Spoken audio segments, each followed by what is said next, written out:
നമസ്കാരം. കേന്ദ്ര ബഡ്ജറ്റിന് മുന്നോടിയായി തന്നെ വിവിധ വ്യവസായ മേഖലയിൽ നിന്നും നിരവധി ആവശ്യങ്ങൾ ഉയർന്നു വരുന്ന സാഹചര്യമാണ് എല്ലാവരും മുന്നോട്ട് കാണുന്നത്.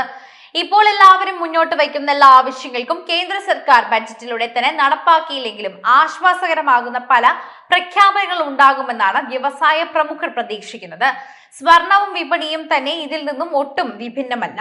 പ്രധാനപ്പെട്ട ഉൾപ്പെടുന്ന നിരവധി ആവശ്യങ്ങളാണ് സ്വർണ്ണാഭരണ വ്യവസായ മേഖല ബഡ്ജറ്റിന് മുന്നോടിയായി കേന്ദ്ര സർക്കാരിന് മുമ്പാകെ വെക്കുന്നത്.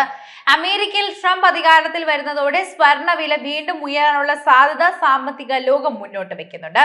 ഇറക്കുമതിക്കും അതിൽ തന്നെ വലിയ തോതിൽ താരിഫ് ഏർപ്പെടുത്തുമെന്ന് ട്രംപിന്റെ പ്രഖ്യാപനങ്ങളാണ് വില വർധനവിന് ഇടയാക്കുന്നത്.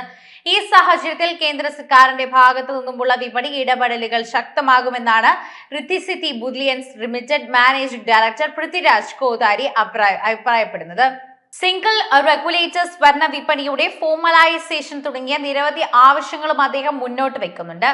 ബജറ്റിൽ സ്വർണ്ണ വിപണിക്ക് ആശ്വാസകരമാകുന്ന പല പ്രഖ്യാപനങ്ങളും ഉണ്ടാകുമെന്ന് ശുഭപ്രതീക്ഷ ആസ്പെക്ട് ഗ്ലോബൽ റേഞ്ചേഴ്സ് തന്നെ എക്സിക്യൂട്ടീവ് ചെയർപേഴ്സണും ഇന്ത്യൻ ബുള്ളിയൻ ജ്വല്ലേഴ്സ് അസോസിയേഷനായ വൈസ് പ്രസിഡന്റുമായ അക്ഷയ കാംബോജെ മുന്നോട്ട് വെക്കുന്നുണ്ട്.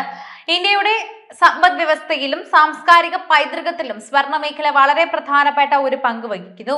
ഇറക്കുമതി തീരുവ വീണ്ടും കുറയ്ക്കുന്നത് പോലെയാണ് ഇപ്പോൾ തന്നെ മത്സരക്ഷമത വർദ്ധിപ്പിക്കുന്ന നയങ്ങൾ ഈ വ്യവസായ മേഖല പ്രതീക്ഷിക്കുന്നത്. ഇതിലൂടെ അനധികൃതമായ ഇറക്കുമതി തടയാനും വ്യവസായത്തെ ശക്തിപ്പെടുത്താനും കഴിയും.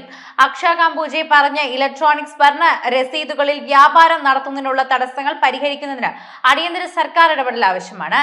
GST നടപടിക്രമങ്ങൾ കാര്യക്ഷമമാക്കുകയും ഹോൾമാർക്കിംഗ് മാനദണ്ഡങ്ങൾ വ്യക്തമാക്കുകയും ചെയ്യുക എന്നത് മറ്റൊരു പ്രധാനപ്പെട്ട ആവശ്യമാണ്.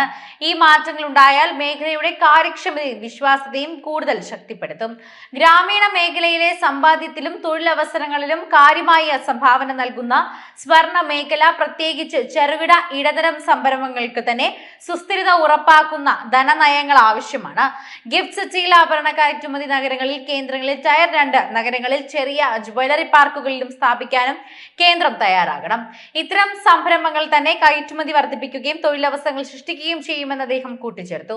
സ്വർണ്ണ വ്യവസായികളുടെ ആവശ്യം പരിഗണിച്ച് ഇറക്കുമതി തീരുവ വീണ്ടും കുറയ്ക്കുകയാണെങ്കിൽ രാജ്യത്തെ സ്വർണ്ണ വിലയിൽ ഇടിവുണ്ടാകും. കഴിഞ്ഞ ബഡ്ജറ്റിലാണ് കേന്ദ്രം ഇറക്കുമതി തീരുവ വലിയ രീതിയിൽ കുറച്ചത്. അഗ്രികൾച്ചറൽ ഇൻഫ്രാസ്ട്രക്ചർ ഡെവലപ്മെന്റ് സെസ് അടക്കം 15% ഇറക്കുമതി ചെയ്യുന്ന സ്വർണത്തിന് തിരുവായി തന്നെ അന്നുവരെ ഈടാക്കിയിരിക്കുന്നത്. ഇത് 6%ലേക്കാണ് ബഡ്ജറ്റിൽ കുറച്ചത്. ഈ സാഹചര്യത്തിൽ വീണ്ടും കേന്ദ്രം ഇറക്കുമതി കുറയ്ക്കുമെന്നുള്ള കാര്യം സംശയമാണ്. തുടർച്ചയായ ദിവസങ്ങളിലെ വില വർധനവിൽ ശേഷം ഇന്നലെ സംസ്ഥാനത്ത് സ്വർണ്ണവില കുറഞ്ഞിരുന്നു. ഫെബ്രുവരി 1 തന്നെ ഇതിൽ കൂടുതൽ കുറയുമെന്നാണ് അറിയാൻ കഴിയുന്നത്. അതുവരെ തന്നെ നിങ്ങൾ സ്വർണം വാങ്ങാതിരിക്കുന്നത് വളരെയധികം നല്ലതാണ് എന്ന് പറയുന്നുണ്ട്.